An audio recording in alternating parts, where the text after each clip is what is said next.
கருத்துரை ஆற்றி அமர்ந்திருக்கிற கட்சியினுடைய முன்னணி தலைவர்கள் தோழர் இளங்கோவன் அவர்களே, அக்கா மாடத்தி அவர்களே, தம்பி கலைவேந்தன் அவர்களே, விடியல் வீரபெருமாள் அவர்களே, ஆதிவீரன் அவர்களே, முத்துக்குமார் அவர்களே, முகிலரசன் அவர்களே, சித்தார்த்தன் அவர்களே, சிறுத்தை செல்வன் அவர்களே,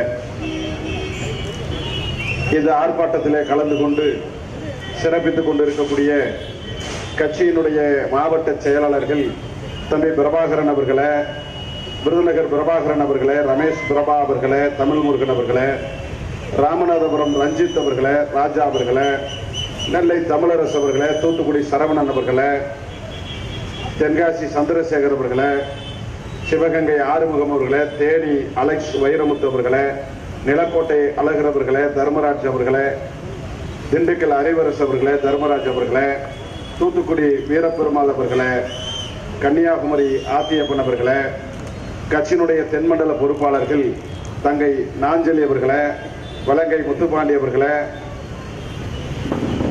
தேனி இளந்தமலன் அவர்களே, விடுதலை சேகர் அவர்களே, தம்பி விஜயகுமார் அவர்களே, தம்பி திருபலவன் அவர்களே,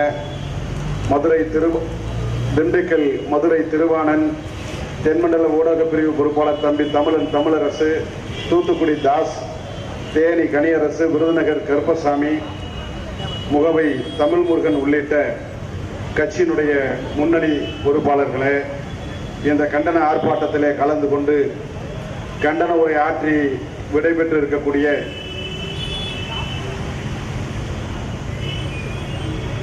கட்சியினுடைய பொதுச் செயலாளர்கள் இளவேனில் அவர்களே, பேரறிவாளன் அவர்களே, விடுதலை சிறுத்தைகள் கட்சியினுடைய மாமன்ற உறுப்பினரும் தென் தமிழகத்திலே ஒடுக்கப்பட்ட மக்களுக்காக ஏற்படுகிற இன்னலிலே எல்லாம் எந்த சமூகம் பாதிக்கப்படுகிறதோ அந்த சமூகத்தினுடைய பிரதிநிதியாகவே நின்று இன்றைக்கு வரைக்கும் களமாடி கொண்டிருக்கிற விடுதலை சிறுத்தைகள் கட்சியினுடைய மாமன்ற உறுப்பினர் அண்ணன் இன்குலாப் அவர்களே, தேவேந்திரர் சமூக நல பாதுகாப்பு கூட்டமைப்பினுடைய தலைவரும் வழக்கறிஞரும் இந்த மண்ணிலே ஒடுக்கப்பட்ட மக்களினுடைய ஒற்றுமையை விரும்புகிற எங்களுடைய நம்பிக்கை அண்ணன் வழக்கறிஞர் விஜயன் அவர்களே,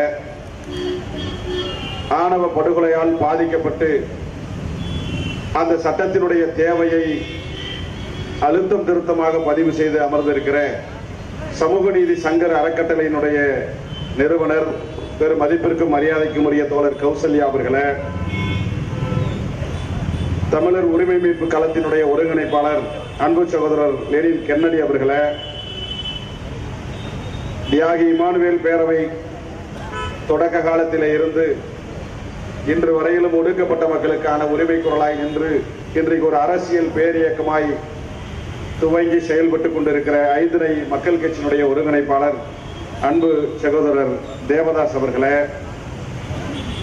மருதநாட்டு வேங்கைகள் கட்சியினுடைய நிறுவனரும் எங்களுடைய அன்பிற்குரிய நண்பருமாகிய பனை ராஜ்குமார் அவர்களே, மூவேந்தர் புலிப்படையினுடைய நிறுவனரும் இந்த மண்ணிலே 3 நாட்களாக அழகேந்திரனுக்கு நீதி கேட்டு போராடிய களத்தில் நின்று களமாடியவருமான அன்பு சகோதரர் வழக்கறிஞர் பாஸ்கரன் அவர்களே, மனித உரிமை செயல்பாட்டாளர் எவிடன்ஸ் கதிர் அவர்களே, தமிழ் தேச மக்கள் முன்னணியுடைய தலைவர் மீதா பாண்டியன் அவர்களே, தீண்டாமை ஒழிப்பு முன்னணியுடைய செயலாளர் அன்பு சகோதரர் செல்லக்கண் அவர்களே, விடுதலை சிறுத்தைகள் கட்சியின் சார்பிலே கருத்துரை ஆற்றி விடைபெற்றிருக்கிற துணை பொதுச் செயலாளர் அண்ணன் கனியமுதன் அவர்களே, அமைப்பு செயலாளர் அண்ணன் எல்லாளன் அவர்களே, இந்த போராட்டத்தை தொடங்கிய காலத்திலே இருந்து இந்த மக்களோடும் தமிழ் புலிகளோடும் இணைந்து களமாடியதோடு மட்டுமல்லாமல் களத்தில் நின்று ஒடுக்கப்பட்ட மக்களுடைய குரலை பறைசாற்றி இந்த மேடையில் அமர்ந்திருக்கிற பூவேந்தர் புலிப்படையினுடைய பொதுச் செயலாளர் பெரும் மதிப்பிற்கும் மரியாதைக்கும் உரிய அண்ணன் ஐங்கரன் அவர்களே, எனக்கு முன்னர் ஒரு நீண்ட உரையை நிகழ்த்தி விடைபெற்றிருக்கிறேன். தொடர்ந்து ஒடுக்கப்பட்ட மக்களினுடைய களத்தை வரிசைத்துக் கொண்டிருக்கிற மக்கள் விடுதலை கட்சியினுடைய நிறுவனரும் அன்பு அண்ணனுமாகிய சுக முருகவேல்ராஜன் அவர்களே, மக்கள் மறுமலர்ச்சி கழகத்தினுடைய தலைவரும் தொடர்ந்து பாதிக்கப்பட்ட மக்களுக்காக பாதிக்கப்பட்ட மக்களுடைய பிரதிநிதியாக நின்று தன்னுடைய குரலை பதிவு செய்து அமர்ந்திருக்கிற நாங்கள் மிகவும் நேசிக்கக்கூடிய பெரும் மதிப்பிற்கு மரியாதைக்கும் உரிய வழக்கறிஞர் தலைவர் பொன் முருகேசன் அவர்கள் உள்ளிட்ட இந்த மேடையிலே அமர்ந்திருக்கிற தலைவர்களே, இந்த ஆர்ப்பாட்டத்திலே திரண்டிருக்கிற கட்சியினுடைய அனைத்து மட்ட பொறுப்பாளர்களே, உங்கள் அனைவருக்கும் கட்சியின் தலைமையின் சார்பில் நெஞ்சார்ந்த வணக்கத்தினை உறுத்தாக்கிக் கொள்கிறேன். தோழர்களே, கடந்த 24ஆம் தேதி தமிழ்நாட்டை ஒரு அதிர்ச்சிக்கு உள்ளாக்கிய மிக கொடூரமான படுகொலை மதுரை கள்ளிக்குடி அருகே அரங்கேற்றப்பட்டது. தம்பி அழகேசன், அருப்புக்கோட்டை கோவிலாங்குளத்தை சார்ந்த தம்பி அழகேந்திரன் மிக கொடூரமான முறையில் வெட்டி படுகொலை செய்யப்பட்ட அந்த அதிர்ச்சிக்கு பின்னால் இருக்கிற அரசியலை, சாதி வெறியை கண்டித்து இங்கே தொடர்ந்து நாம் இந்த போராட்ட களத்திலே நின்று கொண்டிருக்கிறோம். இந்த போராட்டம் நடத்த வேண்டிய அவசியத்தையும் அல்லது அதனுடைய அரசியலையும் மிக தெளிவாக தோழர் மீதா பாண்டியன் அவர்கள் இங்கே எடுத்து சொன்னார்கள். தமிழ் புலிகள் கட்சி அழகேந்திரனுடைய படுகொலைக்கு நீதி கேட்டு போராடுகிறார்கள் என்பதை தாண்டி இந்த போராட்ட களத்தில், நீதிக்கான இந்த களத்தில் ஜனநாயகத்தை நேசிக்கிற விரும்புகிற அனைத்து தரப்பினரும் இந்த போராட்டத்தில் பங்கெடுத்திருக்கிறார்கள் என்பதை எடுத்துக்காட்டும் விதமாக இந்த மேடை அமர்ந்திருக்கிறது. அதுதான் மிக முக்கியமான செய்தி என்று தோழர் மீதா பாண்டியன் அவர்கள் இங்கே பதிவு செய்தார்கள். அது ரொம்ப மிக மிக முக்கியமானது. ஏனென்றால் ஒருவேளை இதை செவிமடுத்து கேட்டுக்கொண்டு இருப்பவர்களுக்கு அழகேந்திரன் என்கிற இளைஞன் அருந்ததியர் சமுதாயத்தை சார்ந்தவன், எனவே அருந்ததியர் சமுதாயத்திற்காக போராடி கொண்டிருக்கிற, அது அந்த சமுதாயத்திலே பிறந்திருக்கிற நாகை திருவள்ளுவனோ தமிழ் புலிகளோ இந்த போராட்டத்தை முன்னெடுத்திருக்கிறார்கள் என்ற தோற்றம் இயல்பாக இங்கே உருவாகலாம். ஆனால் உண்மை அது அல்ல. இன்றைக்கு படுகொலை செய்யப்பட்ட தம்பி அழகேந்திரன் பட்டியல் சாதியில ஒரு பிரிவை சார்ந்தவன், வெட்டி படுகொலை செய்யப்பட்டிருக்கிறான். நீதி வேண்டும் என்று களத்திலே நிற்கிறோம். இதே தமிழ் புலிகள் தான் ஆணவ படுகொலையால், ஆணவ திமிரால், சாதி ஆணவத்தால் படுகொலை செய்யப்பட்ட தம்பி கோகில்ராஜுக்கு இதே மண்ணில் நீதி கேட்டு போராடிய கட்சி தமிழ் புலிகள் கட்சி. இதே சாதி ஆணவத்தால் படுகொலை செய்யப்பட்ட தம்பி சங்கருக்கு நீதி கேட்டு உடுமலைப்பேட்டை பேருந்து நிலையத்திலே போராட்ட களத்தை கட்டி அமைத்தது தமிழ் புலிகள் கட்சி. ஏன் இதை நான் குறிப்பிடுகிறேன் என்று சொன்னால், இந்த படுகொலை எந்த சாதிக்காரர்களுக்கு நேர்ந்தாலும் களத்தில் நின்று போராட வேண்டிய கடமை தமிழ் புலிகள் கட்சிக்கு இருக்கிறது என்பதை அழுத்தம் திருத்தமான புரிதலோடு இந்த இயக்கத்தை நாங்கள் முன்னெடுத்துக் கொண்டிருக்கிறோம் என்பதை இந்த இடத்திலே நான் பதிவு செய்ய விரும்புகிறேன். என் அன்பிற்குரியவர்களே, கோவிலாங்குளம் பகுதியை சார்ந்த தம்பி அழகேந்திரன் படுகொலை செய்யப்பட்ட அந்த கொடூரத்தை மனசாட்சியுள்ள எந்த மனிதனும் கடந்து போய்விட முடியாது. அதைத்தான் தோழர் எவிடன்ஸ் கதிர் அவர்கள் தனக்கே உரித்த ஒரு வேதனையோடு பதிவு செய்தார்கள். அவருக்கு 25 ஆண்டு கால 30 ஆண்டு கால இந்த மனித உரிமை செயல்பாட்டிலே ஒரு அனுபவம் இருக்கிறது. அந்த அனுபவத்திலே நான் எத்தனையோ கொலைகளை பார்த்திருக்கிறேன்.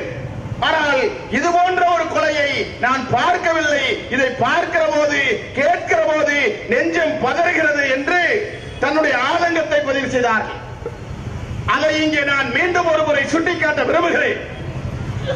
தம்பி அழகேந்திரன் கடத்தப்பட்டு, பொய் சொல்லி ஏமாற்றப்பட்டு, அழைத்து செல்லப்பட்டு, கம்மாய் கரையோரம் மிக கொடூரமான முறையில் ஏறத்தாழ 2-3 மணி நேரம் ஒரு இளைஞனை, 21 வயதே நிரம்பிய இளைஞனை நிர்வாணப்படுத்தி இருக்கிறார்கள்.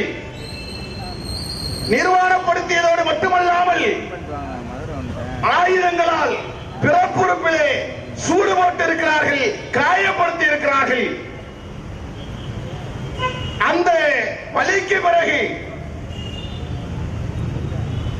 ஒரு இளைஞனை உடம்பு வேறு கழுத்து வேறு என்கிற விதத்திலே தலையை தனியாக துண்டித்து தலை வேறு முண்டம் வேறு என்று கிடக்க செய்திருக்கிறார்கள்.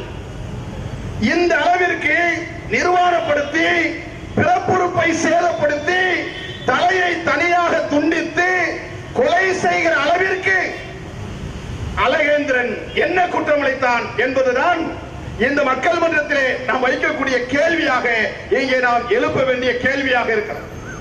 அழகேந்திரன் செய்த குற்றமாக கொலை செய்தவர்கள் சொல்லி இருக்கிற காரணம் அழகேந்திரன் காதலித்திருக்கிறான். அழகேந்திரன் காதலித்தது குற்றமா என்று சொன்னால் அழகேந்திரன் காதலித்தது குற்றம் அல்ல.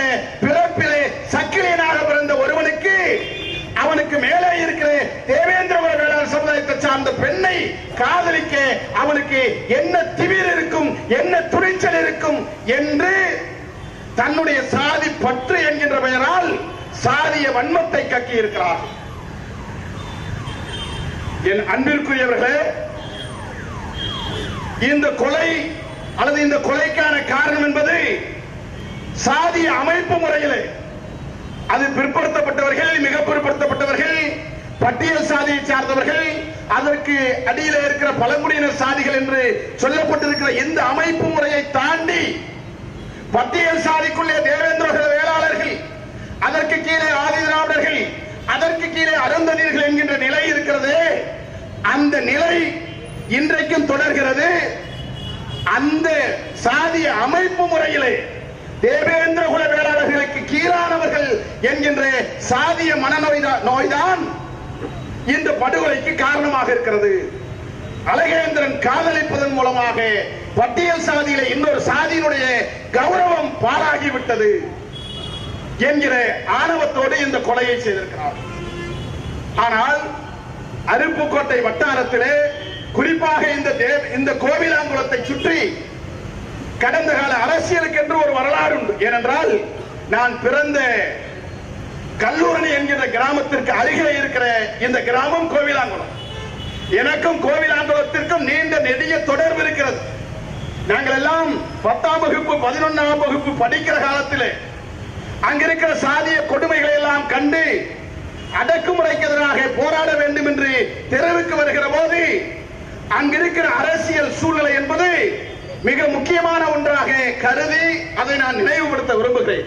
என்றால் அதைத்தான் தனக்கே உடுத்த பாணியிலே தோழர் பொன் முருகேசன் அவர்கள், வழக்கறிஞர் முருகேசன் அவர்கள் மிக தெளிவாக எடுத்து சொன்னார்கள். 20 ஆண்டுகளுக்கு முன்பாக இன்றைக்கு நம்முடைய மக்களுடைய நிலை என்னவாக இருக்கிறது என்பதை அவர் அழகாக எடுத்து சொன்னார். அப்படி வளர்கிற காலத்திலே தான் இந்த அருப்புக்கோட்டை வட்டாரத்திலே ஆதிக்க சாதிவரினுடைய கோரப்புரியில சிக்கிக் கொண்டிருக்கிற இந்த பட்டியல் சாதி மக்களுக்காக பல தலைவர்கள் களமாடினார்கள். இன்னும் ஒரு வடிக்கு மேலே அண்ணன் முருகவேல்ராசன் அவர்கள் பேசினார்களே, மாவீரன் இமானுவேல் சேகரன் அவர்கள் ஒடுக்கப்பட்டோர் மாநாட்டை ஒடுக்கப்பட்டவர்களுக்காக ஒரு இயக்கத்தை கண்ட மாவீரன் இமானுவேல் சேகரன் அவர்கள் தீண்டாமையை ஒழிப்பு மாநாட்டை அருப்புக்கோட்டையிலே நடத்திய வரலாறுகள் உண்டு. அந்த இடத்திலேதான் சாதி ஆதிக்கத்திற்கு எதிராக கல்லூரணி, பந்தல்குடி போன்ற கிராமங்களிலே தீண்டாமை ஒழிப்பு பிரச்சாரங்களை தந்தை பெரியார் எடுத்ததாக வரலாறுகள் உண்டு. இன்னும் சொல்ல வேண்டும் என்று சொன்னால் இந்த மண்ணிலே சுயமரியாதை இயக்கங்கள் வளர்ந்த பிறகு சுயமரியாதை திருமணம் என்ற ஒன்றை தமிழக வரலாற்றிலேயே முதலாக சுயமரியாதை திருமணம் நடத்திய மண் அருப்புக்கோட்டை மண் என்பது கடந்த கால வரலாறு. இது பெரியார் இயக்கங்களுக்கு தெரியும். அப்படி நான் பிறந்த அந்த கல்லூரணி கிராமத்திற்கு அருகே இருக்கிற அருப்புக்கோட்டைக்கும் விருதுநகருக்கும் பெரியாரிய சித்தாந்தங்களிலே பல தொடர்புகள் இருக்கிறது. சுயமரியாதை இயக்கங்களுக்கு பின்னால் பல தொடர்புகள் இருக்கிறது. அப்பேற்பட்ட பண்படுத்தப்பட்ட பூமியிலே தான் தேவேந்திர குல வேளாளர்களும் ஆதி திராவிடர் சமுதாயத்தை சார்ந்தவர்களும் அருந்ததிய சமுதாயத்தை சார்ந்தவர்களும் ஏறத்தாழ பேருக்கு சொல்லவில்லை, அண்ணன் தம்பிகளாக இல்லை, மாமன் மச்சான்களாக அருப்புக்கோட்டை வட்டாரத்திலே நாங்கள் களமாடிய வரலாறுகள். அந்த மண்ணிலே பிறந்த ஐயா சமத்துவ பறையர் என்று பெயரிலே அடையாளம் வைத்துக் கொண்டாலும் கூட எந்த சாதியை சொல்லி என்னை வீழ்த்தினார்களோ அந்த சாதியை சொல்லி தலைமுறை எனக்கு அந்த சாதி தேவைப்படுகிறதை ஒழிய நான் சாதி ஒழிப்புக்கான போராளி என்று களமாடியவர் சமத்துவ பறையனார் அவர்கள். அந்த இடத்தில்தான் தியாகி இமானுவேல் பேரனுடைய மூத்த தலைவர் ஐயா சண்முகவேல் அவர்கள் அந்த வட்டாரத்திலே இணைந்து களமாடினார். ஐயா சமத்துவம் அவர்கள் பிறப்பால் பறையர் சமுதாயத்தை சார்ந்தவர், சண்முகவேல் அவர்கள் பிறப்பால் தேவேந்திர வேளாளர் சமுதாயத்தை சார்ந்தவர்கள். ஆனால் இவர்கள் சாதி ஒழிப்பு போராளிகள் என்பது வேறு. இந்த இரண்டு சமூகத்தினுடைய பிரதிநிதியாக வலம் வந்த அவர்கள் அந்த வட்டாரத்திலே நாம் தேவேந்திர வேளாளராக இருக்கிறோம், ஆதிதிராவிடராக இருக்கிறோம், அருந்ததியர் சமுதாயத்தை சார்ந்த பிரதிநிதிகள் இங்கே வேண்டும் என்று அவர்கள் அருந்ததியர் மக்கள் மத்தியிலே களமாடினார்கள். அருந்ததியர் மக்கள் வசிக்கிற அந்த கிராமங்களிலே சமத்துவ பறையினார் கால்விடாத இடங்கள் கிடையாது. சண்முகவேல் ஐயாவினுடைய பாதங்கள் படியாத கிராமங்களே கிடையாது. அப்படி அந்த அரசியலை முன்னெடுத்த பகுதியிலே தான் கல்லூரணி கிராமத்திலே ஐயா சண்முகவேல் அவர்களும் ஐயா சமத்துவ பறையனார் அவர்களும் நான் 9ஆம் வகுப்பு 10ஆம் வகுப்பு படித்துக் கொண்டிருந்த காலத்திலே கல்லூரணியிலே நடந்த அந்த சாதி கொடுமைக்கு எதிராக களமாடுகிற போது அவர்கள் என்னை அடையாளம் காணுகிறார். ஒடுக்கப்பட்ட சமூகத்திலே ஒரு இளைஞனாக ஒரு சிறுவனாக இருக்கிற இவனுக்கு ஆத்திரம் வருகிறது, கோபம் வருகிறது, படிக்கிறான், கேள்வி சரியாக இருக்கிறான் என்று என்னையும் அந்த போராட்ட களத்தில் இழைத்துக் கொண்டு சண்முகவேல் ஐயா அவர்களும் சமத்துவம் அவர்களும் நானும் 3 பேரும் சேர்ந்து ஒடுக்கப்பட்ட மக்களாக இருக்கிற தேவேந்திர குல மக்கள் மத்தியிலும் ஆதிதிராவிடர் மக்கள் மத்தியிலும் அருந்ததியர் மக்கள் மத்தியிலும் இணையாக கால்வதித்து களமாடிய வரலாறுகளை இன்றைக்கு நான் நினைத்து பார்க்கிறேன் தோழர்களே. அப்படி பதித்த மண்ணிலே தான் கோவிலாங்குளம் என்கிற கிராமம் மிக முக்கியமானது.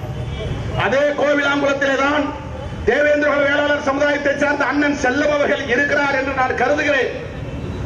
அந்த கோவிலாங்குளத்திலே தான் அருந்ததியர் சமுதாயத்தை சார்ந்த அக்கா கீதா என்று நினைக்கிறேன் கலா, கோவிலாங்குளத்தை சார்ந்த கலா அருந்ததியர் சமுதாயத்தை சார்ந்தவர்.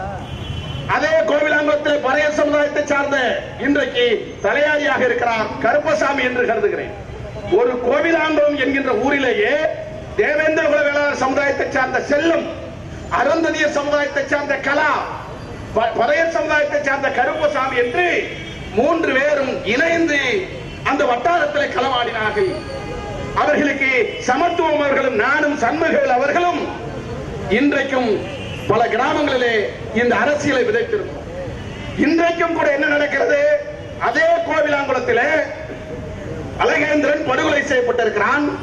அந்த கோவிலாங்குளத்தினுடைய அமைப்பு முறை என்பது வேறு.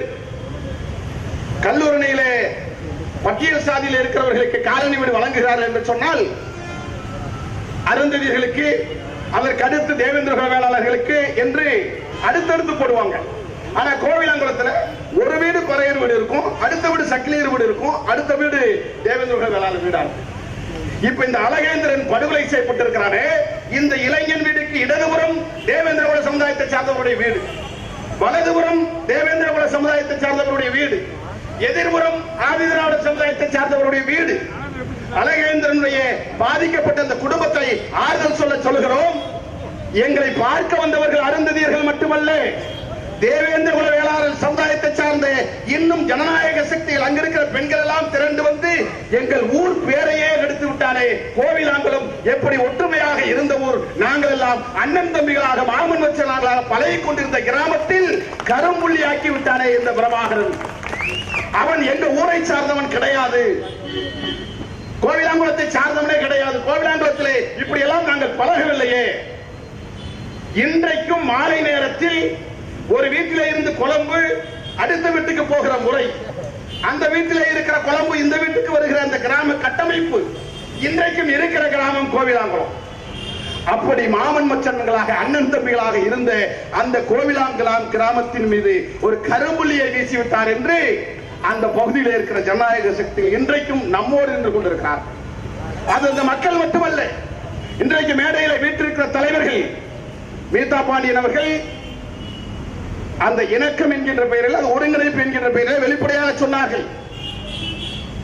தலைவர் பாஸ்கர் அவர்களோ, பனை ராஜ்குமார் அவர்களோ, வழக்கறிஞர் பொன் முருகேசன் அவர்களோ, அண்ணன் சூகா முருகவேல்ராஜன் அவர்களோ, அண்ணன் இன்குலாப் அவர்களோ, அண்ணன் விஜயன் அவர்களோ, இவர்கள் எல்லாம் இந்த இந்த மேடையிலே தேவதாஸ் போன்ற தோழர்களை மேடையிலே ஏற்றிருக்கிறோம் என்பதைத்தான் அவர் ஒருங்கிணைப்பு என்று சொன்னார்கள். நான் காலையிலே இன்குலாப் அவர்களுக்கு இந்த போராட்டத்தை நினைவுபடுத்த போது சொன்னேன். அவர் கூட சொன்னார், விடுதலை சிறுத்தைகள் சார்பிலே ஏற்கனவே தோழர்கள் இருக்கிறார்களே என்றார்கள். அண்ணன் எல்லாரன் அவர்கள் வேண்டுமானால் விடுதலை சிறுத்தைகள் சார்பிலே பேசிக் கொள்ளட்டும், நீங்கள் தமிழ் புலிகள் கட்சியின் சார்பிலே பேச வேண்டும் என்று அவருக்கு அழைப்பு விடுத்தார். ஒருபோதும் இந்த மேடையில் இருக்கிற வீட்டில் இருக்கிற பொன் முருகேசன் அவர்களையோ சூக்க முருகவேல்ராஜன் அவர்களையோ நாங்கள் தேவேந்திர குல வேளாளர்களுடைய பிரதிநிதியாக கருதவில்லை. அவர்கள் ஜனநாயகத்துடைய பிரதிநிதிகள், சமூக நீதிக்கான பிரதிநிதிகள் என்பதைத்தான் இன்றைக்கும் நாங்கள் நெஞ்சிலே நிறுத்திக் கொண்டிருக்கிறோம். ஏறத்தாழ சூக்கா முருகவேல்ராஜன் அவர்களை எங்களுக்கு 25 ஆண்டு காலமாக தெரியும். நாங்கள் இளைஞர் அரசியல் தேர்வை எடுக்கிற காலத்தில் இருந்து பல்லர் பறையர் சக்கிலியர் ஒற்றுமையை பேசி பேசி கதறி கதறி இந்த 3 பேருக்குமான ஒற்றுமைக்கு என்ன சாத்தியம், எதை வேண்டுமானாலும் செய்யுங்கள், கலப்பு திருமணங்கள் வேண்டுமா முதலில் செய்யுங்கள் என்று இன்றைக்கும் 25 ஆண்டுகளுக்கு முன்பாக எந்த குரலை முழங்கினாரோ அந்த குரலை 25 ஆண்டு காலமாக இன்றைக்கு வரைக்கும் முழங்கிக் கொண்டிருக்கிற ஒரு தலைவனாக அண்ணன் முருகவேல்ராஜன் அவர்கள் நாங்கள் பார்த்தோம். இப்படிப்பட்ட இந்த அரசியலுக்கு பின்னால் தான் கோவிலாங்குளத்தை சாராத பிரபாகரன் என்பவர் இந்த படுகொலையை செய்திருக்கிறார். இந்த படுகொலைக்கு இன்னும் அரசு எந்த நடவடிக்கையும் எடுக்கவில்லை என்று சொன்னார். நாங்கள் கிராமத்திற்கு போகிற போது அழகேந்திரனுடைய தாய் தகப்பனாரை பார்க்கிறோம். நான் 3 நாட்கள் கழித்து தான் போகிறேன். அப்போது கேட்கிறேன், இந்த நிவாரணம் அரசு நிதி வந்து விட்டதா என்று சொன்னார்கள். எங்களுக்கு உயிரே போய்விட்டது, இந்த நிதி வந்து எங்களுக்கு என்ன செய்ய போகிறது, நிதி எல்லாம் எங்களுக்கு தேவையில்லை, எங்கள் பிள்ளையினுடைய சாவுக்கு நீதி கிடைத்தால் போதும் என்று இன்றைக்கும் கனத்த குரலோடு இருக்கிற அந்த அழகேந்திரன் குடும்பத்திற்கு அந்த நீதியை தர வேண்டிய கடமையிலே இருந்து மாவட்ட ஆட்சியாளர் தவறி இருக்கிறார். அங்கிருக்கிற கல்லுக்குடி டிஎஸ்பி அந்த அதிகார திமிரோடு இன்றைக்கும் கொடுத்த வாக்குறுதியை மீறி இன்றைக்கும் நடந்து கொண்டிருக்கிறார். அந்த வழக்கை அன்றைக்கு போராட்ட காலத்தில் இருக்கிற போது என்ன வாக்குறுதி கொடுத்தீர்கள்? மாலைக்குள் இந்த நிவாரண நிதி உங்கள் வங்கி கணக்கிலே வந்து சேர்ந்து விடும் என்று சொன்னீர்களே, அரசுக்கான வேலை உத்தரவாதம் கிடைத்துவிடும் ஒரு வாரத்திற்குள்ள என்று சொன்னீர்களே, இந்த வழக்கிலே இந்த குற்றவாளிகளை குண்டர் தடுப்பு சட்டத்திற்கு நாங்கள் பரிந்துரை செய்திருக்கிறோம் என்று கள்ளிக்குடி டிஎஸ்பி சொன்னார்களே, அந்த சடலத்தை வாங்கிய பிறகு அவரவர்கள் அவர்களை வேலைக்கு சென்று விட்டார்கள். இன்னும் நம்மை இளிச்சவாயன்களாக இந்த காவல்துறையும் நிர்வாகத்துறையும் நினைத்துக் கொண்டிருக்கிறது என்பதை நாம் நமக்குள்ளேயே கேள்வி கணைகளிலே நம்முடைய இதயத்தை துளைத்துக் கொள்ள வேண்டும் என்று நான் இந்த இடத்திலே உங்களுக்கு நினைவூட்ட கடமைப்பட்டிருக்கிறேன். என் அன்பிற்குரியவர்களே, எவ்வளவு பிரச்சனை, கொலை செய்யப்பட்டவனுக்கு நீதி கேட்கிற போது கூட கவனமாக கேட்க வேண்டும் என்கிற நிலையிலே இருக்கிறோம். ஏனென்றால் இங்கே சொன்னார்கள், ஒடுக்கப்பட்ட மக்களுடைய ஒற்றுமையை சிதைக்காமல் அதே நேரத்தில் பட்டியல் சாதிக்குள்ளே இருக்கிற சில குறிப்பிட்ட நபர்களுடைய சாதி வெறியை ஆணவத்தை நாம் அடக்கியாக வேண்டும் என்று மிக தெளிவாக கவனமாக ஒரு அரசியலை முன்னெடுக்க வேண்டிய நிலைமைக்கு நாங்கள் இங்கே தள்ளிக் கொண்டிருக்கிறோம். ஏனென்றால் இங்கே கசப்பான உண்மைகளை கூட இங்கே பேசுவதற்கு கசப்பாக தெரிகிறது. அந்த அளவிற்கு சில பேருக்கு இங்கே சாதி வெறி தலைக்கேறி கொண்டிருக்கிறது. நல்ல வேளை தமிழ் புலிகள் வேறு, மக்கள் விடுதலை கட்சி வேறு என்று பார்ப்பவர்களுக்கு வேறாக தெரியலாம். தமிழ் புலிகள் கட்சி வேறு, வழக்கறிஞர் பொன் முருகேசன் அவர்கள் நடத்துகிற கட்சி என்பது வேறு என்று பெயரிலே வேறாக இருக்கலாம். ஆனால் ஒரே களத்தில் இருக்கிறோம். பார்க்கிறோமா, தேவேந்திர குல சமுதாயத்தை பிஜேபி ஆர்எஸ்எஸ் என்கின்ற நச்சு கிருமிகள் விஷ செடிகளை இங்கே விதைத்து விட்டார்கள். அந்த விஷ செடியை களையெடுக்கிற போராட்டத்திலே நாங்கள் நின்று கொண்டிருக்கிறோம். அந்த பிஜேபி காரனால், அந்த ஆர்எஸ்எஸ் காரன் சிந்திய அந்த வலையால், அந்த பிஜேபி ஆர்எஸ்எஸ் விரித்த வலையிலே சில தலைவர்கள் பலியானார்கள். அந்த தலைவருடைய கருத்து தேவேந்திர மக்கள் மத்தியிலே சில விஷமத்தனமான கருத்தை விதைத்ததுடைய விளைவாக தன்னுடைய சகோதரனான சக்கிலியனை கொலை செய்கிற அளவிற்கு சாதி வெறி அவனுக்கு அரங்கேறிவிட்டது. இந்த இடத்தில் தேவேந்திர சமுதாயத்திலே அந்த சாதி வெறியினை தனிமைப்படுத்தி அதற்கு காரணமாக இருக்கிற தலைவர்களையும் பிஜேபியையும் நான் இங்கே வெளிச்சம் போட்டு காட்டவில்லை. அண்ணன் சூக்கா முருகவேல்ராஜன் அவர்களும், வழக்கறிஞர் பொன் முருகேசன் அவர்களும், பனை ராஜ்குமார் அவர்களும், வழக்கறிஞர் பாஸ்கரன் அவர்களும் இங்கே தோலுரித்து காட்டிருக்கிறார். இது ரொம்ப ரொம்ப முக்கியமானது. கட்சிகள் வேறாக இருக்கலாம், பொறுப்புகள் வேறாக இருக்கலாம். ஆனால் சிந்தனையிலே RSS இடமிருந்து பிஜேபியிடம் இருந்து சாதி மதவெறி எல்லா சாதிகள் மத்தியிலும் பரவுகிறது. அந்த விஷ கிருமிகள், அந்த விஷ செடிகள், அந்த விஷ விதைகள் தேவேந்திர மக்கள் மத்தியிலும் விதைத்து விட்டார்கள் என்று நாம் நினைத்த கருத்தையே இங்கு இருக்கிற தலைவர்கள் பேசியிருக்கிறார்.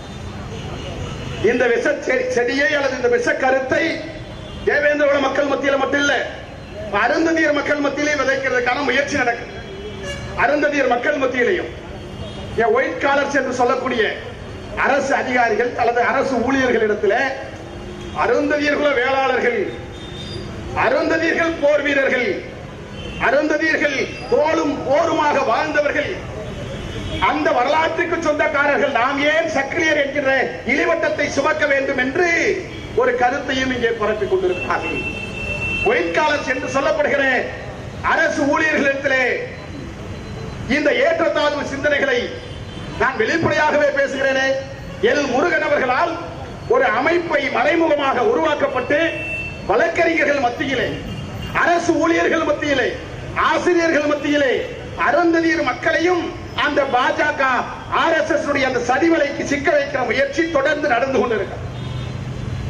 ஏற்கனவே ஆதிதிராவிடர் சமுதாயத்திலே இந்த விதையை விதைக்க வேண்டும் என்று சில தலைவர்கள் மூலமாக முயற்சித்தார்கள்.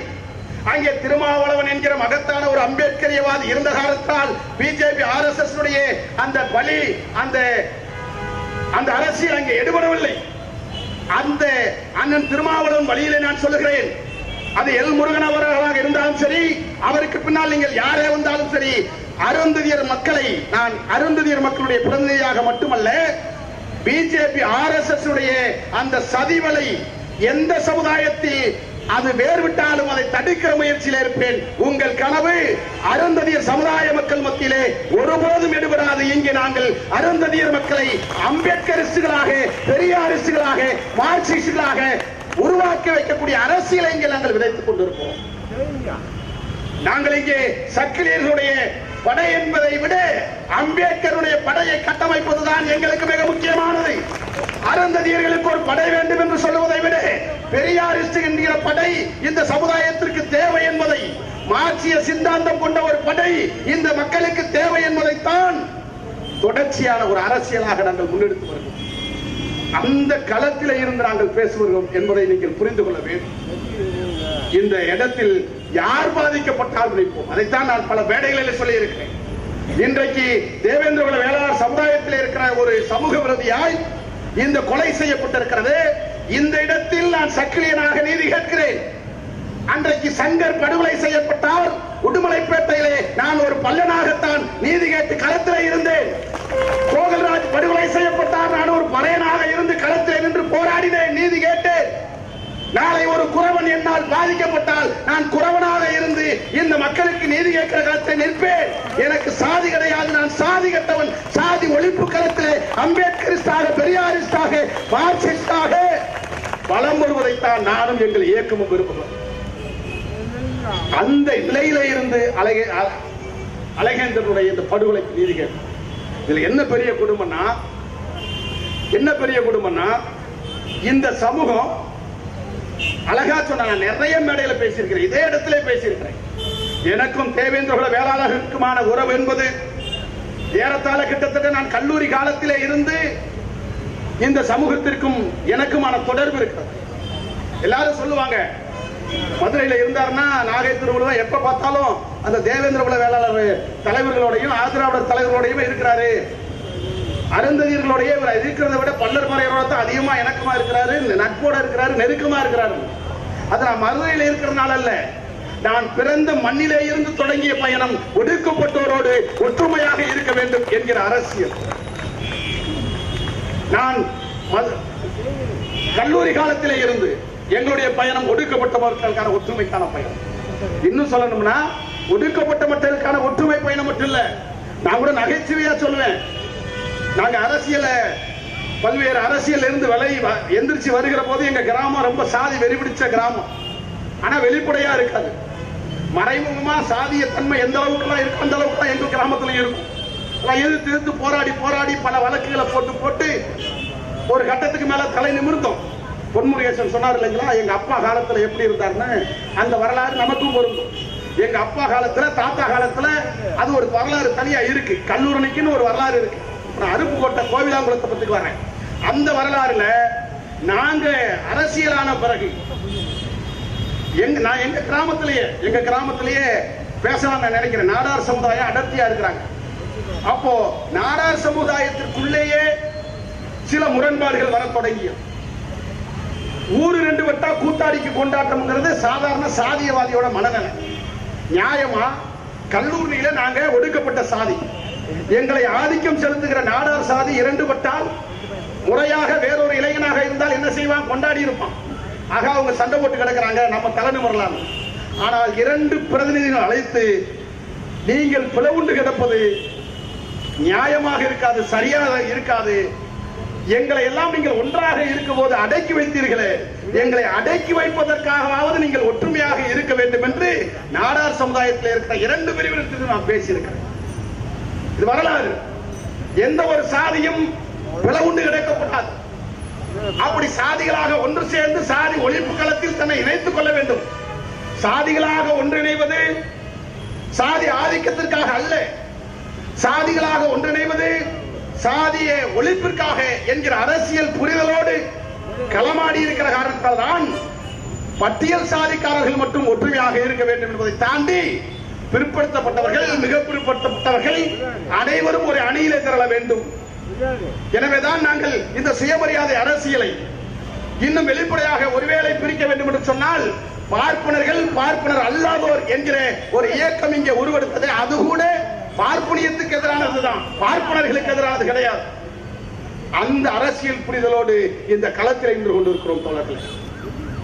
இன்னும் சொல்லணும்னா தொடக்கத்திலே சொல்லிட்டாங்க, இந்த போராட்டம் அண்ணன் முருகராஜன் எல்லாம் ஒரு கட்டத்தில் மேல இறங்கி வருத்தப்பட்டாரு, மன்னிப்பு கூட கேட்டார். மன்னிப்பு கேட்க வேண்டியது இல்லை. இது தேவேந்திரகுல மக்கள், ஒட்டுமொத்த மக்கள் செய்த குற்றம் அல்ல. தேவேந்திரகுல சமுதாயத்தில் இருக்கிற ஒரு சில சமூக விரோதிகள் இந்த குற்ற செயலை செய்திருக்கிறார்கள். எனவே ஒட்டுமொத்த தேவேந்திர குல சமுதாயத்தின் மீது நாங்கள் பழியை சுமத்தவில்லை. அந்த சமூகத்தில் இருக்கிற சமூக விரோதிகளை தமிழ் புலிகள் மட்டும் அப்புறப்படுத்த வேண்டிய கடமை இல்லை, அந்த சமூகத்தில் இருக்கிற தலைவர்களுக்கும் அந்த கடமை இருக்கிறது. இன்னும் சொல்லணும்னா அதைத்தான் நாங்க தொடர்ந்து பேசிட்டு இருக்கிறோம். எப்படி இருந்த தேவேந்திரகுல வேளாளர் சமுதாயம், தீண்டாமை ஒழிப்பிற்காக மாநாடு போட்ட தியாகி இமானுவேல் பரம்பரையிலே வந்த சமூகம். நான் கூட சொன்னேன், சண்முகவேல் ஐயா அதனுடைய தொடர்ச்சியாக, அண்ணன் சந்திரபோஸ் அவருடைய தொடர்ச்சியாக இன்றைக்கும் அந்த அரசியலை முருகவேல் ராஜர் போன்ற தலைவர்கள் எடுத்து வருகிற இந்த சமூகத்திலே, மலைச்சாமி அவர்கள் பிறந்த இந்த சமுதாயத்திலே சில சமூக விரோதிகள் இருக்கிறார்கள் என்று சொன்னால் அந்த சமூக விரோதிகளை அடையாளம் காண வேண்டிய கடமை அனைவருக்குமானது, பொதுவானது. அதை புரிந்து கொள்ள வேண்டும். இப்ப என்ன, இந்த கொலை ஒரு வகையான ஆணவ கொலை. பொதுவா ஆணவ கொலைனா நாம் என்ன நினைக்கிறோம்? மேல் சாதிகள் என்று சொல்லப்படுகிற பிற்படுத்தப்பட்ட சாதியை சார்ந்தவர்கள், மிக பிற்படுத்தப்பட்ட சாதியை சார்ந்தவர்கள் பட்டியல் சாதிக்காரர்களை கொலை செய்தால்தான் அது சாதிய கொலை. அது இல்லாத கொலைகள் சாதிய கொலை அல்ல, ஆணவ கொலை அல்ல என்று தர்க்கம் பேசுகிற நிலையிலே புரிதல் குறைவாக இருக்கிற இந்த அரசியல் களத்திலே பட்டியல் சாதியிலே இருந்தாலும் கௌரவம் என்கிற பெயரிலே, சாதி ஆதிக்கம் என்கிற பெயரிலே கொலை செய்யப்பட்டால் அது ஆணவ கொலையாக பதிவு செய்யப்பட வேண்டும் என்கிற இந்த மக்களினுடைய யதார்த்தத்திலே இருந்துதான், உணர்வுகளிலே இருந்துதான் சாதிய வன்கொடுமை என்பது வேறு, ஆணவ படுகொலை என்பது வேறு, கௌரவ படுகொலை என்பது வேறு என்பதை நாங்கள் தெளிவாக இங்கே பதிவு செய்ய விரும்புகிறோம். என்ன தெரியலையே, எதிர்கட்சியாக இருக்கிற போது மாண்புமிகு தமிழக முதலமைச்சர் அவர்கள் ஆணவ படுகொலைக்கு தனியாக சட்டம் வேண்டும் என்று பேசினீர்களே, இது திராவிட முன்னேற்ற கழகத்தினுடைய கருத்து என்று முழங்கினீர்களே, நீங்கள் ஆட்சி அதிகாரத்திற்கு வர வேண்டும் என்று ஓடோடி உழைத்தவர்கள் நாங்கள். திராவிட மாடல் ஆட்சி இந்த மண்ணிலே மலர வேண்டும், இங்க இருக்கிற திராவிட முன்னேற்ற கழகம் ஆட்சி கட்டிலே அமர வேண்டும் என்று தமிழ்நாடு முழுவதும் பிரச்சாரத்தில் ஈடுபட்டு உங்களை முதலமைச்சராக தேர்வு செய்ததிலே எல்லளவு பங்காவது தமிழ் புலிகள் கட்சிக்கும் இருக்கிறது என்கிற உணர்வோடு கேட்கிறோம். எதிர்கட்சியில இருக்கிற போது நீங்கள் சொன்ன அந்த ஆணவ படுகொலை சட்டம் இன்றைக்கு ஏன் தேவையில்லை என்கிற நிலைமைக்கு நீங்கள் வருகிறீர்கள். இதை நீங்கள் தெளிவுபடுத்த வேண்டிய கடமை இருக்கிறது. இல்லை என்றால் நாங்கள் தெளிவுபடுத்த வேண்டிய இடத்திலே நாங்கள் நின்று கொண்டிருக்கிறோம். ஆணவ படுகொலை தேவையில்லை. இந்த கொலை 24 நடக்குது. அதற்கு முதல் நாள் தான் சட்டமன்றத்தில் ஆணவ படுகொலைக்கு சட்டம் தேவையில்லைன்னு சொல்றாங்க. ஆணவ படுகொலைக்கு சட்டம் வேண்டும் என்று நாங்கள் ஏன் கேட்கிறோம் என்பதை நீங்கள் புரிந்து கொள்ள வேண்டும். முதலமைச்சர் என்ன சொல்றாரு? வன்கொடுமை தடுப்பு சட்டம் இருக்கு, இந்திய தண்டனை சட்டம் இருக்கு, அதுவே போதுமானது என்று சொல்லுகிறார். இப்பொழுது நாங்கள் என்ன கேட்கிறோம்? இப்போ அழகேந்திரன் படுகொலை செய்யப்பட்டிருக்கிறார். இந்த படுகொலையில படுகொலை செய்தது அதே பட்டியல் சாதியில் இருக்கிற இன்னொரு பிரிவு. இப்ப இந்த வழக்குல அது வேறு. இந்த வழக்குல தெளிவா சொன்னாங்க, தமிழ் புலிகள் கட்சி இல்லைன்னா இந்த வழக்கு எப்படி செதஞ்சிருக்கும். அது ஒரு நிதர்சனமான உண்மை. படுகொலை செய்யப்பட்ட அழகேந்திரனை படுகொலை செய்த பிரபாகரன் என்கிற சமூக விரோதி நேரடியா போலீஸ் ஸ்டேஷனுக்கு போயிட்டாரு. அங்க போய் சரண்டர் ஆயிட்டு, நான் மட்டும்தான் கொலை செஞ்சேன், கஞ்சா குடிச்சோம், சாராயம் குடிச்சோம், சாராய போதையில மது போதையில எங்க மாமா மகளை காதலிச்சான், அதனால கொலை செஞ்சேன், நான் மட்டும்தான் கொலை செஞ்சேன்னு அவன் சரண்டர் ஆயிட்டான். இந்த சரண்டர் ஆன பிறகு கள்ளிக்குடியில் இருக்கிற போலீஸ் அந்த பிரபாகரனோட இந்த கேஸை முடிக்கிறாங்க. அதற்கு முன்னாடி பையனை காணோம்னு அழகேந்திர குடும்பத்துல அருப்புக்கோட்டையில மனு கொடுக்கறாங்க. கள்ளிக்குடியில இருந்ததாக சொல்றாங்க, நீங்க அங்க போங்கன்னு அழைக்கிறாங்க. கள்ளிக்குடிக்கு போனா நீங்க பிறந்தது கோவிலாங்குளம், அங்க போங்கன்னு அழைக்கிறாங்க. 2 நாளா பையனை காணோம். பதட்டத்துல குடும்பம் இருக்கு. அந்த பதட்டத்துல இருக்கிற அழகேந்திரன் குடும்பத்தாரை கள்ளிக்குடி காவல் நிலையத்தை சார்ந்தவர்களும் இங்க இருக்கிற அருப்புக்கோட்டை காவல் நிலையத்தை சார்ந்தவர்களும் அலைக்கழிப்பு செய்திருக்கிறார். பிறகு தமிழ் புலிகள் கட்சியினுடைய கவனத்திற்கு வந்த பிறகு காவல் நிலையத்திற்கு பொறுப்பாளர்கள் போகிறார்கள். பொறுப்பாளர்களை மிரட்டுகிற பணியை அங்கிருக்கிற கள்ளிக்குடியினுடைய காவல்துறை அதிகாரிகள் செய்கிறார்கள். கட்சியினுடைய அழுத்தத்திற்கு பிறகு காவல்துறை என்ன சொன்னது? ஒருத்தன் கொலை செஞ்சான், அவன் சரண்டர் ஆயிட்டான், கேஸ் முடிஞ்சிச்சுன்னாங்க. நாங்க சொல்றோம், பிரபாகரனுக்கும் அழகேந்திரனுக்கும் பெரிய வயசு வித்தியாசம்லாம் கிடையாதுங்க. ஒரு ஆள் எப்படிங்க தலையை தனியா அறுத்து கொலை செய்ய முடியும்? நிர்வாணப்படுத்தி இருக்க முடியும்? பிறப்புறுப்பை சூடுபடுத்தி இருக்க முடியும்? கம்மா கரைக்கு எப்படிங்க ஒருத்தரை தனியா அழைச்சிட்டு போக முடியும்? அங்கிருந்து ஒருத்தர் தப்பிச்சு ஓட முயற்சி பண்ண மாட்டானா? கத்தி இருக்க மாட்டானா? கதறி இருக்க மாட்டானா? நீங்க போலீஸ் தானே, படிச்சுதானே இந்த வேலைக்கு வந்தீங்க. இந்த ஒரு அடிப்படை புரிதல் கூட போலீஸுக்கு இல்லையா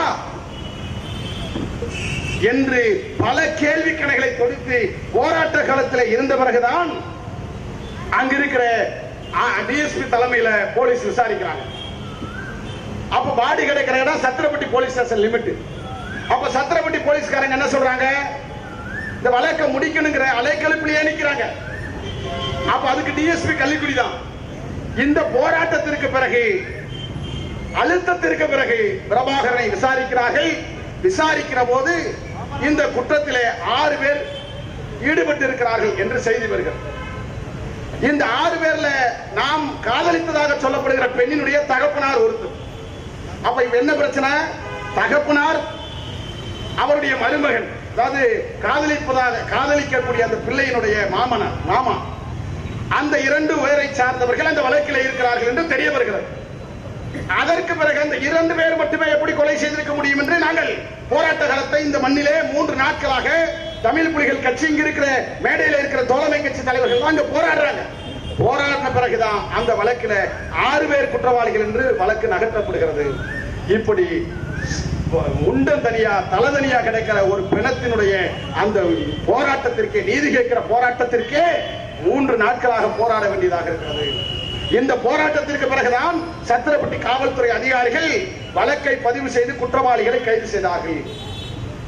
அப்போ குற்றவாளிகள் கைது செய்யப்பட்ட குற்றவாளி பிரபாகரனும் அந்த பொண்ணோட அப்பாவும் சொல்லி இருக்கிறாங்க, நாங்க தான் கொலை செஞ்சோம், ஏன் சக்கிலிய பையன் எப்படி எங்க பிள்ளைய கல்யாணம் முடிக்கலாம், இது எங்களுக்கு அவமானம், கௌரவம் குறைச்சல், அதனால கொலை செஞ்சோம்னு சொல்றேன்.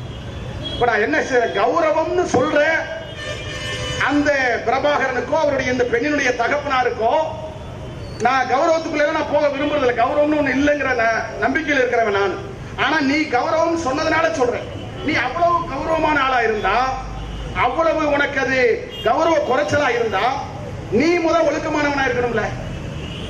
நீ யாரு அப்படின்னா நல்லா கேட்டுக்கங்க, இந்த பொண்ணோட அப்பா, அந்த அப்பாவோட அக்கா மகன் தான் பிரபாகரன், கிட்டத்தட்ட மருமையன், மாமா மருமையன் ரெண்டு பேரும் சேர்ந்துதான் இந்த கொலையை பண்ணியிருக்கிறாங்க. இவங்க ரெண்டு பேரு சாதி கௌரவ குறைச்சல் சொல்றாங்க. என்னைய கேட்டா தேவேந்திர குல வேளாளர் சமுதாயத்திற்கே கௌரவ குறைச்சல இந்த ரெண்டு பேர் தான், அந்த சாதியில பிறந்ததுதான் குற்றம். அதான் கௌரவ குறைச்சல். ஏன் சொல்றேன் தெரியுமா? இந்த கொலையை மட்டும் செய்யல, இந்த கொலையை மட்டும் செய்யல. இந்த கொலைக்கு சில நாட்கள் முன்பாக, சில மாதங்களுக்கு முன்பாக அருப்புக்கோட்டைக்கும் பாலவனத்துக்கு இடையில அங்க ஒரு ஆணும் பெண்ணும் கம்மாக்கரையில வேலை பார்த்துட்டு போயிருக்கிறாங்க இருசக்கர வாகனத்துல. அந்த ஆணும் பெண்ணும் இருசக்கர வாகனத்தில் கம்மாய்க்கரை வழியாக கடந்து போகிறார்கள் என்பதை தெரிந்து கொண்டு இந்த கொலை வழக்கில் இருக்கிற இந்த பெண்ணுடைய தகப்பனார், இந்த கொலை வழக்கில் இருக்கிற இந்த பெண்ணுடைய தகப்பனார், அவனுடைய அக்கால் மகன் பிரபாகரன் என்கிற மருமகன் ரெண்டு பேரு அவனோட இந்த கேஸ்ல இந்த கொலை வழக்கில் கைது செய்யப்பட்டிருக்கக்கூடிய பெண்ணினுடைய தகப்பனாரும் அவருடைய மருமகன் சொல்லக்கூடிய பிரபாகரன் அந்த சமூக விரோதியும் 6 பேர் இந்த கொலை வழக்கில் கைது செய்யப்பட்டிருக்கிறாங்க. இவங்க இந்த கொலையை மட்டும் செய்யல. இந்த கொலைக்கு சில மாசங்களுக்கு முன்னால ஒரு ஆணும் பெண்ணும் தனியா கம்மாக்கரை ஓரமா அருப்புக்கோட்டை பக்கத்துல பாலவனத்தம்னு ஒரு ஊர் இருக்கு, அந்த ஊர் வழியா வேலை முடிச்சுட்டு போறாங்க அப்படிங்கறத தெரிஞ்சுக்கிட்டு இந்த பொண்ணோட அப்பா பேரு சீனிவாசன், இந்த பொண்ணோட மாமன் பேரு பிரபாகரன். இந்த பிரபாகரன் சீனிவாசனோட கைது செய்யப்பட்டிருக்கிற 3 பேரு பிற்படுத்தப்பட்ட சாதியை சார்ந்தவங்க. அந்த பிற்படுத்தப்பட்ட சாதியை சார்ந்தவர்களும் இந்த பிரபாகரனும் இந்த சீனிவாசன் போன்ற இந்த 5-6 பேருமே சேர்ந்து இந்த கொலை வழக்குக்கு சில மாதங்களுக்கு முன்பாக பாலவனத்துக்கு அருகே தனியாக சென்ற ஒரு ஆணையும் பெண்ணையும் வழிமறைத்து அந்த ஆணை அடிச்சு விரட்டிட்டு அந்த பெண்ணை இந்த 6 பேருமே சேர்ந்து கூட்டு பாலியல் பலாத்காரம் செஞ்சிருக்கிறாங்க. இது வழக்கு பதிவு செய்யப்பட்டு அவங்க சிறையில் அடைக்கப்பட்டிருக்கிறாங்க. அந்த சிறையில இருந்து பிணையில வெளியில வந்து கண்டிஷன் கையெழுத்து போட்டு இருக்காங்க. யாரு?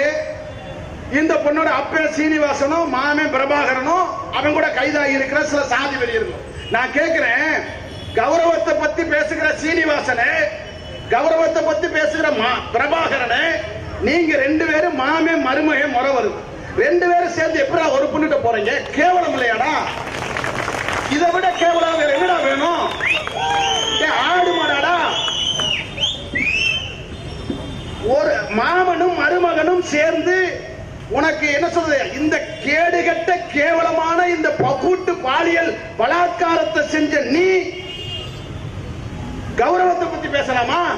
என்னை பொறுத்தவரை இந்த மாமனும் மருமகனும் சேர்ந்து கூட்டு பாலியல் பலாத்காரம் செய்த கொடூரர்கள், காம கொடூரர்கள், பாலியல் குற்றவாளிகள் இவர்கள் இந்த தேவேந்திர குல சமுதாயத்திற்கே இழுக்கு என்பதுதான் நிதர்சனமான உண்மை என்பதை நாம் புரிந்து கொள்ள வேண்டிய நெருக்கடியில் நாம் நின்று கொண்டிருக்கிறோம். அப்படி கூட்டு பாலியல் பலாத்காரம் செஞ்ச அந்த அக்யூஸ்களை வச்சுதான் இந்த கொலையை பண்ணியிருக்காங்க. அப்ப இவங்களுக்கு உடம்ப பொறுத்த மட்டும் பொம்பளையா இருந்தா கழட்டி பார்க்கணும், ஆம்பளையா இருந்தாலும் கழட்டி பார்க்கணும். இவனுக்கு கோணமே இப்படித்தான் இருக்கு. இவங்க வந்து அந்த என்னவோ சொல்லுவாங்க, சைக்கோவா, நிறுவனப்படுத்தி பார்க்கக்கூடிய சைக்கோ. இவங்க எல்லாம் தனியா செல்லுல வச்சு இந்த மனநோயாளிகளுக்கு தனியா ட்ரீட்மெண்டே கொடுக்கணும். இப்படிப்பட்ட ஒரு கேடுகட்ட கொலையை செய்துவிட்டு கௌரவம் என்கின்ற பெயரிலே ஒரு சமுதாயத்திற்கு இழுக்கு ஏற்படுத்தக்கூடிய இவர்களை சமூகத்திலே இருந்து அப்புறப்படுத்த வேண்டும் என்பதுதான் இங்க இருக்கிற ஜனநாயகவாதிகளுடைய குற்றச்சாட்டு, இங்க இருக்கிற ஜனநாயகவாதிகளுடைய இந்த போராட்டம். எனவே இந்த போராட்டம் இன்னொன்றையும் சொல்லுகிறது. இந்த போராட்டத்திலே முத்தாய்ப்பாக பேசப்படுகிற செய்தி ஆணவ படுகொலைக்கு சட்டம். முதலமைச்சர் என்ன சொல்றாரு? தேவையில்லை என்றார். இப்ப 2 செய்தி. இந்த மேடையில் இருக்கிற கௌசல்யா ஆணவ படுகொலையால பாதிக்கப்பட்டவங்க, இந்த மேடையில் இருக்கிற அழகேந்திரனுடைய அம்மா ஆணவ கொலையால பாதிக்கப்பட்டவங்க. கௌசல்யா கொலை வழக்கில் கொலை செய்யப்பட்டது சங்கர் என்கிற தேவேந்திர குல வேளாளர் சமுதாயத்தை சார்ந்தவர். அதனால அங்க SC/ST ஆக்ட் போட்டு வன்கொடுமை தடுப்பு சட்டத்தின் அடிப்படையில் அந்த வழக்கு நடந்துச்சு. இப்ப இங்க அழகேந்திரனுடைய கொலையில 3 பேர் பிற்படுத்தப்பட்ட சாதிக்கார இருந்ததுனால இந்த வழக்கு வன்கொடுமை தடுப்பு சட்டத்தில் போராட்டத்திற்கு பிறகு சேர்க்கப்பட்டு வன்கொடுமை தடுப்பு சட்டத்தின் அடிப்படையில் இந்த வழக்கு நடக்குது.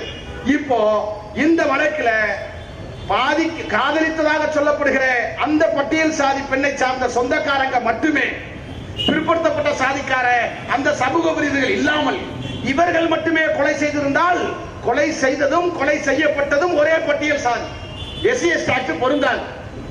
அங்கே கௌசல்யாவையும் சங்கரையும் கொலை செய்ய போது கௌசல்யா இறந்து சங்கர் பிழைத்திருந்தால், கௌசல்யா கொலை செய்யப்பட்டிருந்தால் கொலை செய்யப்பட்ட கௌசல்யாவும் கொலை செஞ்ச அவங்க சொந்தக்காரங்களும் ஒரே சாதி, SC/ST ஆக்ட் பொருந்தாது. அப்போ SC/ST ஆக்ட் இல்லாம சாதி ஆணவம்ங்கிறது வேற. சாதி ஆணவம்ங்கிறது ஒரே சாதியை சார்ந்த பெற்றோர்களோ உறவினர்களோ அந்த சாதி தலைவர்களோ அந்த சாதியை சார்ந்தவர்கள் கொலை செய்வது. அது பட்டியல் சாதியிலும் நடக்கும், பிற்படுத்தப்பட்ட சாதியிலும் நடக்கும், மிக பிற்படுத்தப்பட்ட சாதிக்குள்ள நடக்கும், சாதிக்குள்ளேயே சாதி நடக்கும், சொந்தக்காரங்களுக்குள்ளேயே அது நடக்கும். அண்ணன் தங்கச்சியை கொல்லுவான், அப்ப மகளை கொல்லுவான், அம்மா மகளை கொல்லும். எத்தனை பிள்ளைங்க தூக்கு போட்டு செத்து இருக்காங்க, எத்தனை பேர் கிணத்துல விழுந்து செத்து இருக்காங்க. இதெல்லாம் கிணத்துல விழுந்து செத்தது அல்ல, தூக்கு போட்டு செத்தது அல்ல, மருந்து குடித்து செத்தது அல்ல. பெற்றோர்களால், உறவினர்களால், சகோதரர்களால் துன்புறுத்தப்பட்டு கொலை செய்யப்பட்டது. இந்த கொலையைத்தான் நாங்கள் ஆணவ கொலை என்று சொல்லுகிறோம். எனவே இங்க இருக்கிற தமிழ்நாடு அரசு, அதனுடைய அரசினுடைய பொறுப்பில் இருக்கிற முதலமைச்சர் மு.க. ஸ்டாலின் அவர்கள் வன்கொடுமை தடுப்பு சட்டம் என்பது வேறு, இந்திய தண்டனை சட்டம் என்பது வேறு, ரெண்டிற்கும் வேறாக சாதி ஆணவத்தோடு கௌரவத்தோடு நடக்கிற கொலைகள் தமிழகத்திலே ஆண்டிற்கு 70-80 கொலைகள் நடக்கிறது. உங்கள் புள்ளி விவரங்களிலே வேண்டுமானால் அது குறைந்திருக்கலாம். ஆனால் ஆண்டிற்கு 50 கொலைகள் 60 கொலைகள் நடந்தேறிக் கொண்டே இருக்கிறது. இந்த கொலைகளை தடுக்க வேண்டும் என்று சொன்னால் ஆணவ படுகொலைக்கு தனியாக சட்டம் வேண்டும் என்பதுதான் இங்க இருக்கிற ஜனநாயகவாதிகளுடைய குரலாக இருக்கிறது.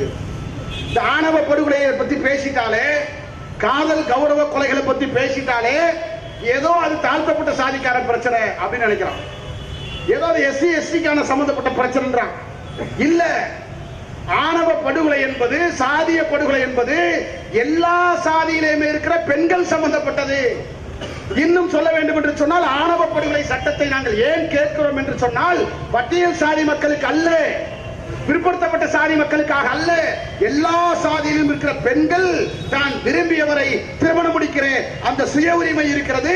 அந்த பெண்ணடிமைத்தனத்தை ஒழிக்க வேண்டும் என்று சொன்னால் இந்த ஆணவ சட்டம் வேணும். இந்த ஆணவ படுகொலையால் கௌரவ படுகொலையால் பாதிக்கப்படுவது பெண்கள், அது எந்த சாதி பெண்ணாக இருந்தாலும் சரி. ஏன்னா எல்லா சாதியிலும் இந்த கொலை நடக்குது இல்ல. அப்ப இந்த பிரச்சனை பெண்கள் சம்பந்தப்பட்டது. ஏன் இந்த ஆணவத்தை, இந்த கௌரவத்தை இவர்கள் நிலைநிறுத்த விரும்புகிறார்கள்? அதான் ரொம்ப முக்கியம், அது ரொம்ப ரொம்ப முக்கியமானது.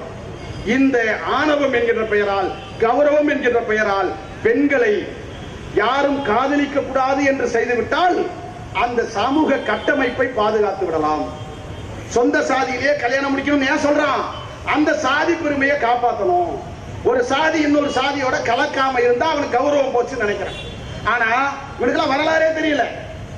ஒண்ணு தெரிஞ்சுக்கங்க, இப்ப கலக்காம எந்த சாதியும் இல்ல, இதுக்கு முன்னாடி கலக்காம எந்த சாதியும் கிடையாது. கலப்பு என்பது பிறப்பிற்கு முன்பும் நடந்தது, பிறப்பின் அடிப்படையில் நடந்தது, இதுக்கு முன்னாடி நடந்துச்சு, இப்ப நடக்குது, நாளைக்கு நடக்கும். இந்த சாதிக்கார பையன் இந்த சாதிக்கார பெண்ணோட சேரக்கூடாது என்கிற இந்த பிற்போக்கு கருத்து இருக்குல்லவா, இந்த கருத்தை எந்த மூடர்களாலும், எந்த வலதுசாரிகளாலும், எந்த முட்டாள்களாலும் தடுத்து நிறுத்த முடியாது. இது காதல் என்பது இயங்கியல் முறை, இது அறிவியலுக்கு உட்பட்டது. ஆண் பெண்ணை காதலிப்பது இயல்பு. இதை போட்டு திரை போட்டு மறைக்கிறான். இது கொஞ்சம் பேர் கிளம்பி இருக்கான்.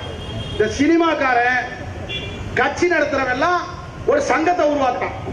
ஒரு சாதி கிட்ட இப்ப நாங்கெல்லாம் தமிழ் புலிகள் ஒரு கட்சி நடத்துறோம். இந்த கட்சியை நடத்துறதுக்கு அல்லது இந்த கட்சியை நிலைநிறுத்துவதற்கு அல்லது உருவாக்குவதற்கு அல்லது விரிவுபடுத்துவதற்கு அப்படி ஒன்று சொன்னா போதும். நான் ஒரு செகண்ட் என் மானமிகு சக்கிலியர் படைகளே அணிதிரளுங்கள், சக்கிலியன் ஆண்ட சாதியாக இருந்தான், சக்கிலியன் வாள் எடுத்தான், சக்கிலியன் போர் புரிந்தான், என் இளம் சக்கிலிய சிங்கங்களே வாருங்கள், சக்கிலியர்களுக்கு ஒரு படை கட்டுவோம் சொன்னா போதும், ஊர் ஊரா வந்துருவான், ஊர் ஊரா வந்துருவான். நாங்கள் அப்படிப்பட்ட படைகளை கட்டவில்லை. நீ இந்த இயக்கத்திற்கு சக்கிலியனாக வராதே, பல்லனாக வராதே, பறையனாக வராதே, சாதியின் பெயரால் இந்த இயக்கத்திற்கு வராதே என்று சொல்லுவதோடு மட்டுமல்ல, இந்த மண்ணில் அம்பேத்கரிய பெரியாரிய கருத்துக்களை கட்சி சிறுசா இருந்தாலும் பரவாயில்லை, தமிழ் புலிகள் இந்த அரசை நெருக்கடிக்கு உள்ளாக்குகிற அல்லது அந்த அரசை அசைச்சு பார்க்கிற அளவுக்கு பெரிய கட்சி இல்லாம இருக்கலாம். எங்கிட்ட இருக்கிற படைபலம் கம்மியா இருக்கலாம், எங்கிட்ட இருக்கிற அந்த வீரர்கள் புலிகள் எண்ணிக்கையில் வேணுமான குறையாக இருக்கலாம். ஆனால் என் புலிக்கு படைக்கு பின்னால் இருக்கிற எல்லோரும் எண்ணிக்கையில் குறைந்தாலும் லட்சியத்தில் வானுயர் அளவிலே உயரச்ச பறக்க விடுவார்கள். அது ரொம்ப முக்கியம்.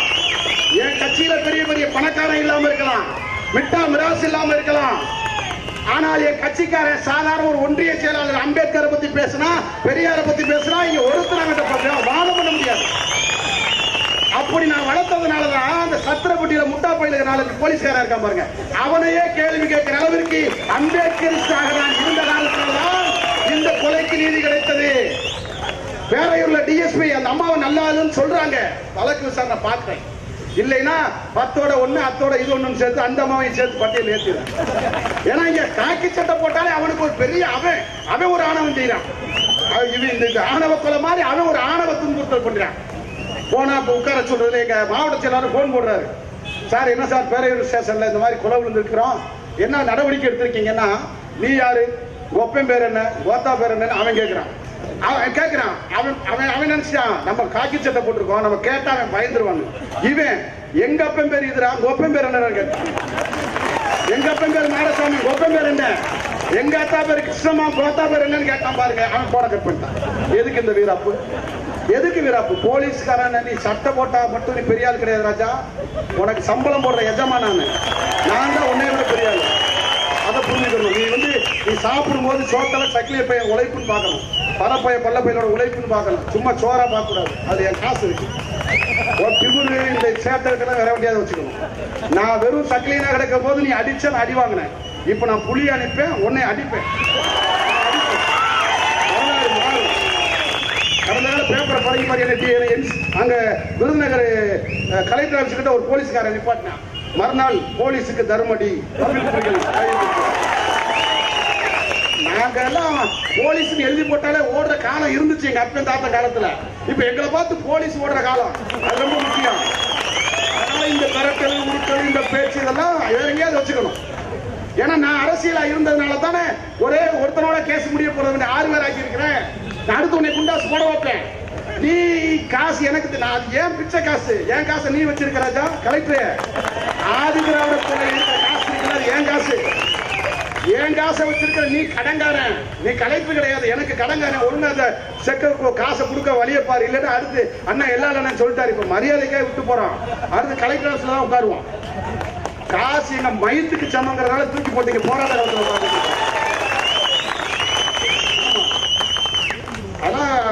பெரிய வேற விஷயம் பார்த்துக்கலாம். இதை ஏன் நான் சொல்றேன்னா, ஆணவ படுகொலையை வேற பார்க்கணும், அரசாங்கம் இதுல கவனம் செலுத்தணும்னு பார்க்கிறோம். அப்படி செலுத்துகிற போது அந்த அரசியலை முன்னெடுக்க வேண்டிய கடமை இங்க இருக்கிற ஜனநாயகவாதிகளுக்கு இருக்கிறது. ஏன்னா ரொம்ப சாதாரணமா நான் இது எதுக்கு சொல்ல வந்தேன்னா, தமிழ் புலிகள் கட்சி இவ்வளவு சிரமத்தோட களத்தில் நிற்கிறோம். எண்ணிக்கை சிறுசா இருந்தாலும் அவன் அரசியல் படுத்துறோம். ஆனா இப்ப கொஞ்சம் பேர் என்ன பண்ணிடுறான், ஒரு ஜாதி சங்கத்துக்கு தலைவர் ஆகணும், அவன் என்ன பண்ணிடுறான், அவன் அந்த ஜாதிக்கே பாதுகாப்புக்கு வந்தவன் மாதிரி, அந்த ஜாதியை காப்பாற்ற வந்தவன் மாதிரி, அந்த ஜாதியினுடைய ஆண்ட பெருமையை பேசுறான்.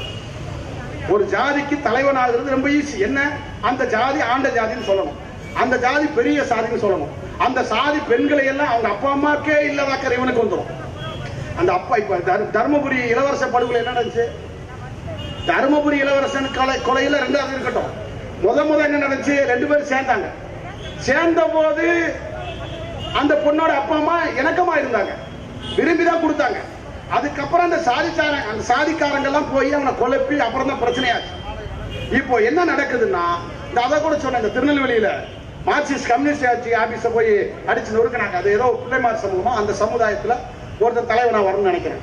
தலைவனா வரணும்னா என்ன செய்யணும், நீ பிள்ளைமார் சமுதாயத்திற்கு நல்லது பண்ணு, அந்த சமுதாயத்துக்கு இடஒதுக்கீடு கிடைக்கல, அந்த சமுதாயத்துல படிச்சுட்டு வேலைக்கு போக முடியல, அந்த சமுதாயத்துடைய அரசியல் பிரதிநிதிகள் இல்ல, அப்படி எவனாவது ஒரு சாதிக்கு தலைவனாக வேண்டும் என்று சாதிக்கு தலைவனாக இருப்பவனால் இந்த சாதியை அரசியலாக்க முடியாது என்பது வேறு.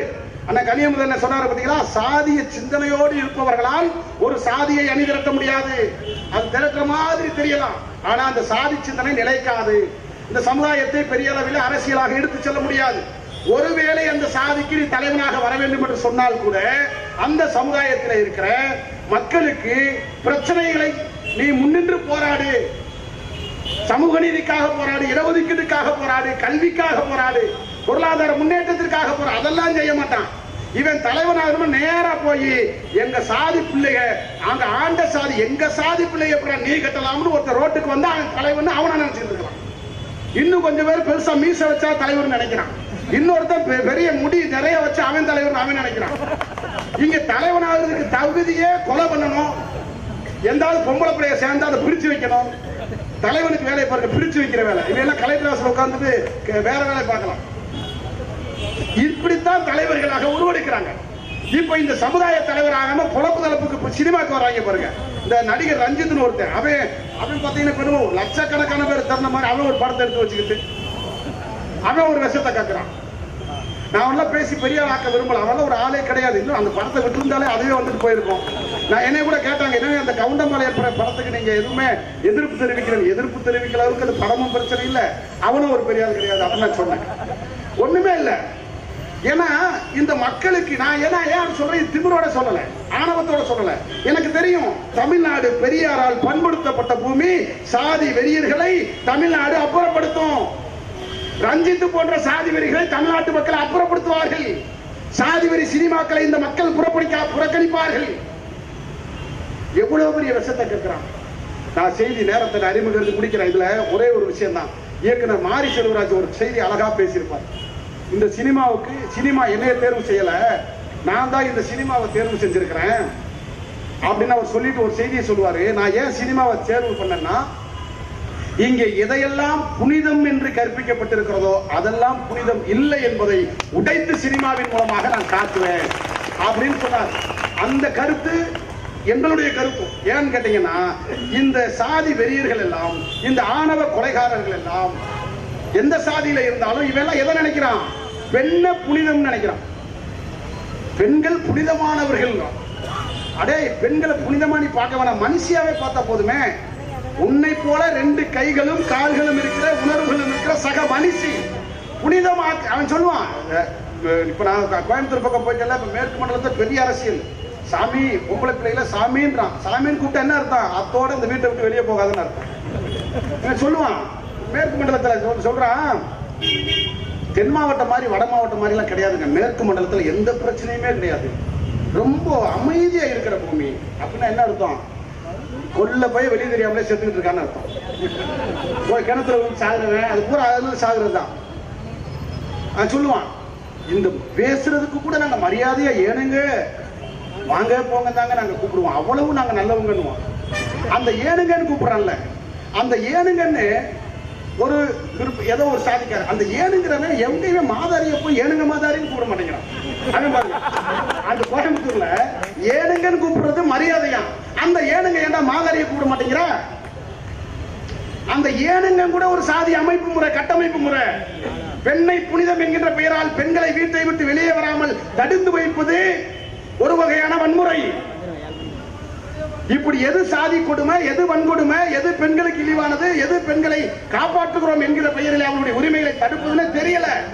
அந்த அளவிற்கு அரசியலை தெரியாமல் அடக்குமுறைக்கு அந்த மண்டலத்தை அவர்கள் வைத்திருக்கிறார்கள். எனவே அந்த அரசியலை முறியடிக்க வேண்டிய கடமை நமக்கு இருக்கிறது என்பதை நாம் இங்கே புரிந்து கொள்ள வேண்டும். எனவேதான் இந்த அரசியல் தெளிவு நமக்கு வேண்டும், இந்த அரசியல் புரிதல் நமக்கு வேண்டும். இந்த அரசியல் தெளிவோடு, இந்த புரிதலோடு தான் ஆணவ படுகொலை என்பது வேறு, இந்திய தண்டனை சட்டம் என்பது வேறு, வன்கொடுமை தடுப்பு சட்டம் என்பது வேறு என்கிற புரிதலோடு இந்த இடத்திலே ஆணவ படுகொலையை தடுப்பதற்கு புதிதாக சட்டம் வேண்டும் என்று நாங்கள் இங்கே உரைக்க முழக்கமிடுகிறோம். தமிழக முதலமைச்சர் அவர்களே, நீங்கள் சட்டமன்றத்திலே ஆணவ படுகொலைக்கு சட்டம் தேவையில்லை என்கிற அந்த கருத்தை நீங்கள் திரும்ப பெற வேண்டும். எங்களுடைய கோரிக்கையை நீங்கள் மறுபரிசீலனை செய்ய வேண்டும். இங்கே அண்ணன் கனியமது அவர்கள் பேசியதை போல இங்கே விடுதலை சிறுத்தைகள் கூட்டணியில இருந்து விமர்சனங்களை சந்திக்கிறார்கள். நாங்கள் உங்களுக்கு தோழமையாக இருந்து களப்பணியாற்றுகிறோம் என்றால் எங்கள் மீதும் விமர்சன கணைகள் உண்டு. ஆனால் விமர்சனங்களை எல்லாம் தாண்டி எப்படி நாங்கள் விடுதலை சிறுத்தைகளோடு நெருக்கமாக இருக்கிற போது, மூவேந்தர் புலிப்படையோடு நெருக்கமாக இருக்கிற போது எங்கள் மீது எப்படி விமர்சனம் வருகிறதோ, அதை கடந்து ஒடுக்கப்பட்ட ஒரு ஒற்றுமைக்காக களத்தில் நிற்கிறோமோ, அதை போல திமுகவை ஆதரிக்கிற போதும் எங்கள் மீது விமர்சனம் வருகிறது. அதையும் திமுக குறைந்தபட்சம் பெரியாரிய இந்த சமூக நீதி அரசியலை முன்னெடுத்து வரும் என்கிற அந்த அடிப்படையிலே விமர்சனங்களை நாங்கள் எதிர்கொண்டு வருகிறோம்.